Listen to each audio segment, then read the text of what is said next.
ఒకటి సత్యాన్ని గురించి చెప్తున్నప్పుడు వాడిని నువ్వు చెప్పొద్దురా అనడానికి ఎవరికి హక్కు లేదు. ఇంకొక విషయం ఏంటంటే, ఇప్పుడు నాకు డబ్బులు రావాలని, ఒకవేళ డబ్బు సంపాదించాలనుకుంటే బైబిల్లో ఇలా ఉన్న విధానాలు చెప్పుకుంటూ మీ విశ్వాసాలు తప్పు, మీ నమ్మకాలు తప్పు, బైబిల్లో ఎలా లేదు, బైబిల్లో ఉన్న విషయాలు ఇవి అని చెప్తే నాకు డబ్బులు వస్తాయా?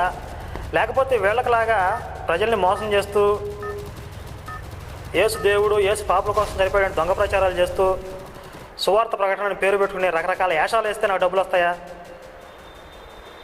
ఇప్పుడు నేను కూడా నాకు ప్రభు దర్శనం అయిపోయింది పౌలుకులాగా, నేను కూడా సువార్త ప్రకటించేస్తానని చెప్పి పొద్దున్న బైబిల్ పట్టుకుని బయలుదేరాను అనుకో, చాలామంది క్రైస్తవులు ఇప్పుడు తిడుతున్న వాళ్ళందరూ పూల వర్షం కురిపిస్తారు. ఈ క్రైస్తవులే అభినవ్ పౌలు వచ్చేసాడు అని చెప్పి రేపు నుంచి చక్కగా నా దశమ భాగాలు సమర్పించుకుంటారు. అంతే కదా, వేల మంది ఫాలోవర్స్ వస్తారు, అందరూ దశమ